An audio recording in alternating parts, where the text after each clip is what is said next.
Okay,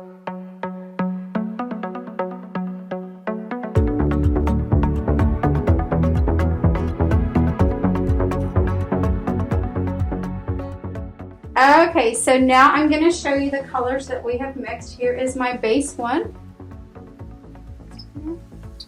And then we have a warmer tone that will be my base two. The two of those together are going to be absolutely beautiful. Now the nipple seam, just a little bit of this. So you can see about how much contrast between each of those. For her highlights, I am not going to use white. I am going to use an ivory. A little bit of nitrous, just to kind of help calm her nerves, and it does, it kind of tricks the brain into not feeling the pain sensors either, so it's very effective at helping with pain. So I'm going to let you take 4 or 5 deep breaths before I start. Okay, so now I'm going to do one quick spot. Are you okay? So I am working with my number 3. I'm going very slow. She's still feeling this, bless her heart. So I went very slow. I'm working on, my speed is set at 6. I'm actually going to increase my speed to about 7. Going slow, I'm dragging that line.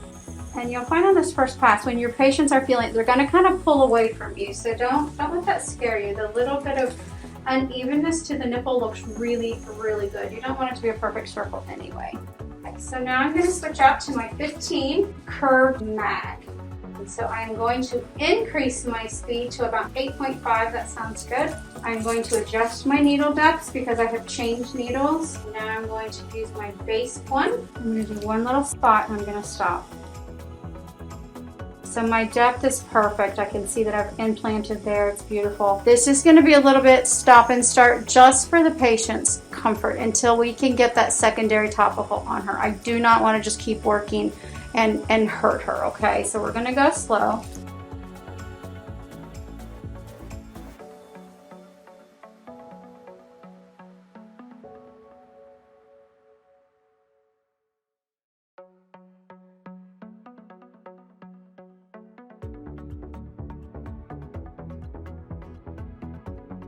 Lots of stretching. I have my 3-point stretch, pushing this way, pull this way, and pulling down. Got 3 different angles going on here.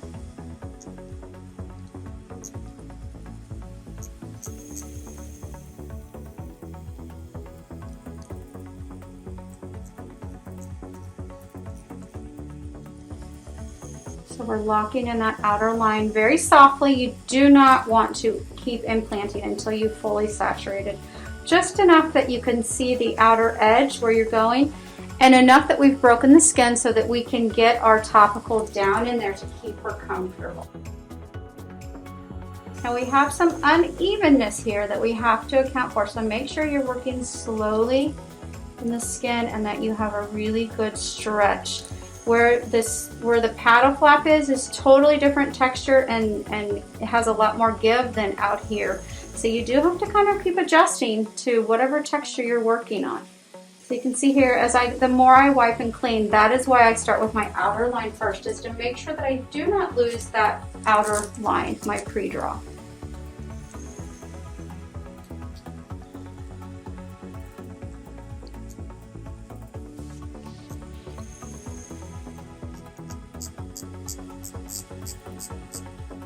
So now I'm going to quickly break the skin. I am implanting a little bit of color, not a whole lot, but I'm implanting a little. I can hear it and I can feel it. That's how I know that I'm implanting.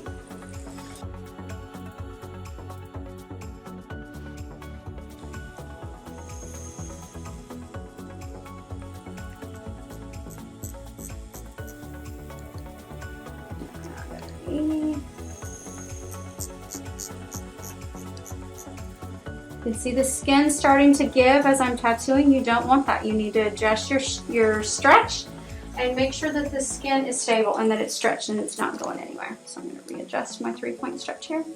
Perfect. Now that skin is not moving. And it feels better for the patient too. If you have control over that skin and the movement of it, it doesn't hurt quite as bad for the patient too as if you just allow it to not be stretched. More right up here.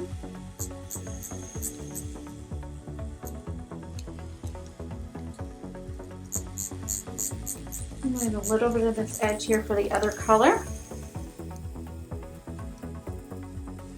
So overall, I can see where the gist of this is going. I'm gonna correct and fix some of this shape with my second color coming around, just so that the edge isn't all one color all the way around. But for now, we're gonna clean her and numb her so that she is comfortable. Okay, so now I'm gonna clean off the topical. I let it sit on there for a minute or two. It does not have to sit very long at all. It works very quickly. It does wear off quickly, so that's why I like to apply it on one side and let it sit while I work on the other. I usually work back and forth. Now we're gonna go to base 2.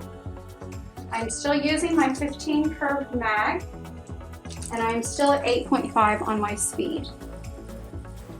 So now I'm gonna add a little bit more to this outer edge, just to round that out a little bit more. Okay, I'm gonna stop. Perfect, I'm loving this. So now I'm going to start right under here to make sure that this shadow has the most amount of color packed in there. Right under here. And you can even stop and look and see if you want to go a little darker or not. I love that. You can already see that nipple starting to pop just from that little bit of shadow under there.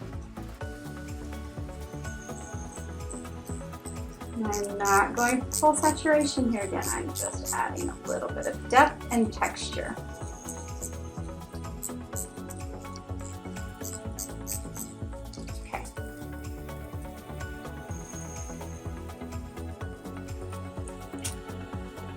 Really getting a good stretch here because there's such a transition from here to here. Don't be afraid to push, you won't hurt them. There, I can hear it implanting. Right here's a tricky little area to get that color to want to cooperate.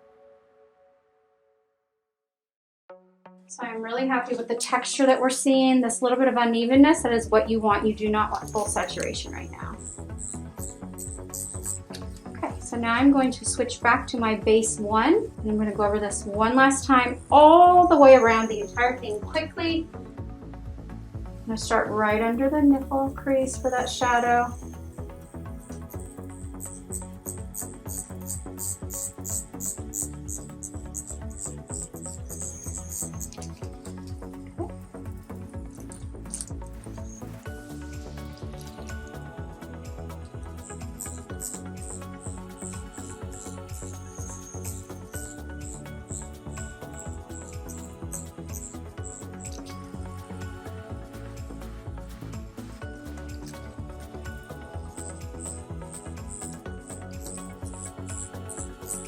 Small, slow circles.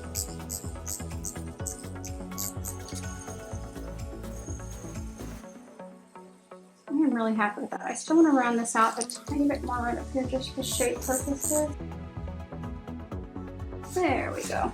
One place I feel like she might lose some colors right here where it's really light. One last time, just barely for retention purposes. You can really see where it's light when I stretch that skin. You can see that there's a deficit of color right through this area. There we go. So now I'm going to reference the opposing side, the nipple. That's what I'm looking at here. Okay, so now I'm going to begin creating and building up her nipple mound. So I'm stretching. I am literally just recreating what I see on the other side.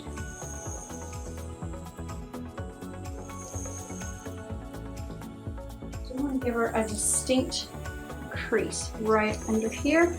She even has one at the top. I usually don't put a seam or a crease at the top, but since she has one, I'm going to go right on with it and make them look like sisters.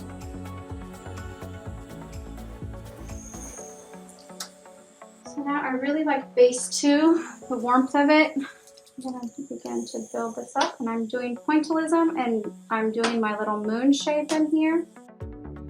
I'm still back to my number 3. I adjusted my needle depth, and I have adjusted my machine speed as well. I'm back down to 7. Keep building that up. I will show you here quickly what the whip shade looks like for my more advanced artists here.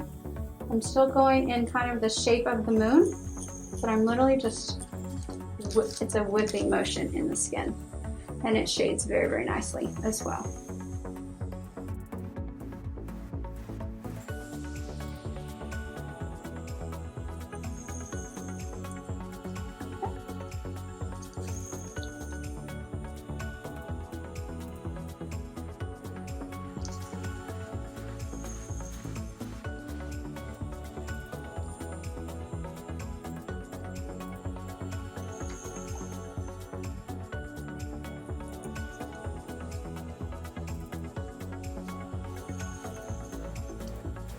She has a little bit of a white or a light spot right in the middle of this.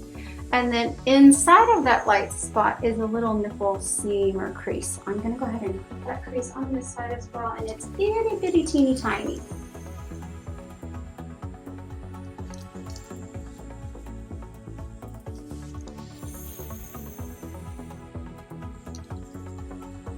Back to my base one. I want to add some more color in here, just not a real dark color.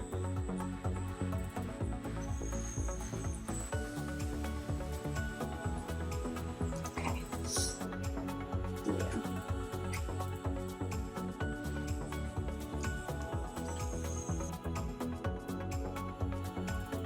So I created in some pretty good variation through that nipple.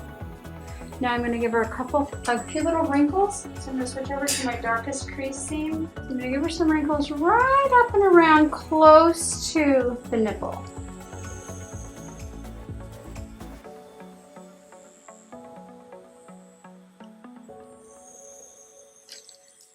Love the little bit of personality that those wrinkles give. Now notice I am not using a really dark color. You can create texture in a wrinkle without using jet black, okay?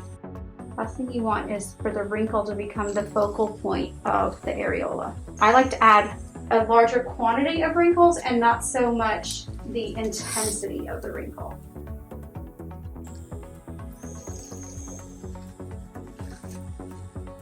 Good. Don't forget to stretch on your wrinkles, and don't forget you're coming in that skin at your 90-degree angle. You don't want to be coming in at an angle, or you'll migrate that line. You want it to be nice and crisp.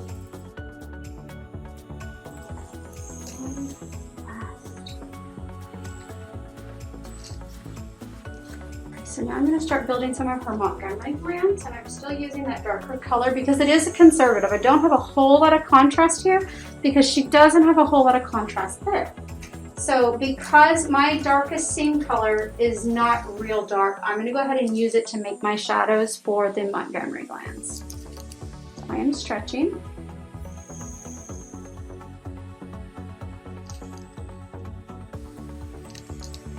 And I'm doing my little horseshoe shape. My light is coming from this way, so I'm only doing the little shadow underneath the bump. And right now I'm just using anywhere that I happen to see a light spot or a void in the tattoo. I'm just adding it and making it look like it's a bump or a Montgomery gland.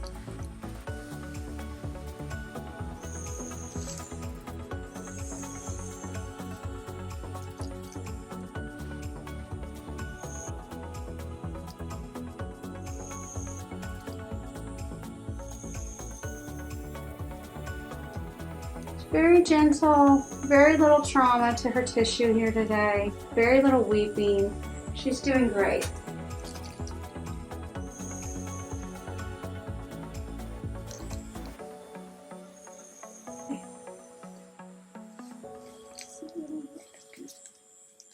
Right up next to that nipple there with a wrinkle. Good.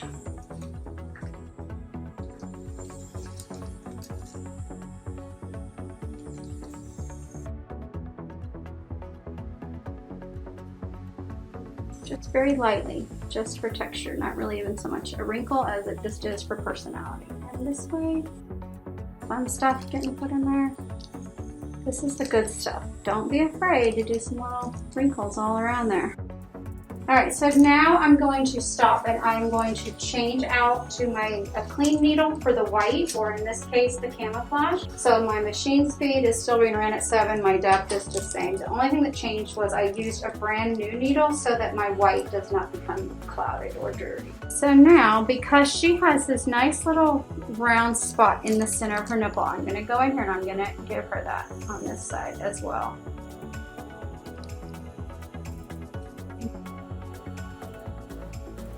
Perfect. Maybe just a couple more. Make sure all those stay. Now she has a little circle. Now I'm going to add some light at the top to really help make this pop.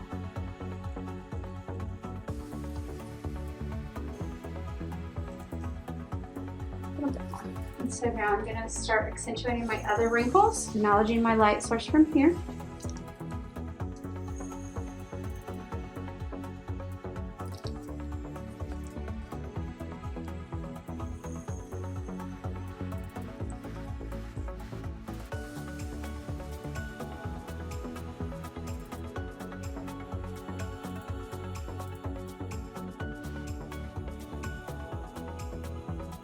So you can see as I'm cleaning her, it's just kind of putting the pigment down in there. So I'm going to get a new gauze and clean her again.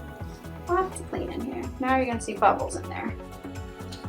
So the only thing I see is right here in the scar line. I feel like she's going to lose some of that color and you're going to just see a distinct line there. So I'm going to go back in with my other number 3. I'm going to switch over and I'm going to do some pointillism of base 1 because it's my lighter color. I don't want to make that line or the scar here. I don't want to make it dark because it's going to look noticeable, and I don't want to leave it light. So I'm going to use my base 1 because it was a little bit lighter than my base 2. Here, lots of stretching.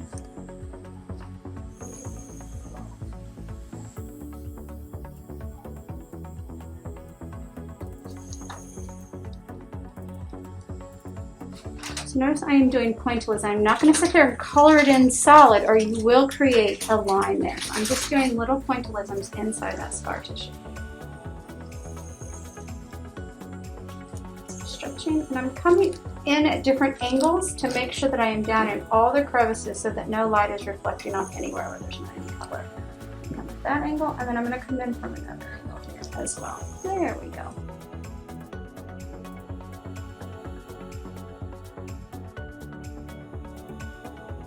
Alright, so I'm happier with that now. And now I'm going to finish with my white. Okay, so I'm going to go back to highlighting my wrinkles.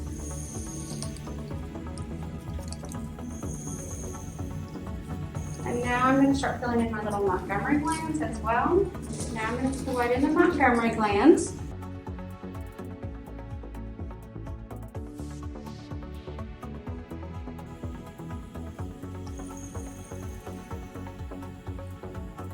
I'm just doing my little dots. It's hard to do it because you should be doing it straight on, but I want you to be able to see this from every angle. Straight into the skin, just like that, and you'll get a nice crisp dot. I don't want to get in your way, but when you're straight in the skin, you'll have nice, perfect little crisp dots. There we go. A little more white. Like these wrinkles too highlighted.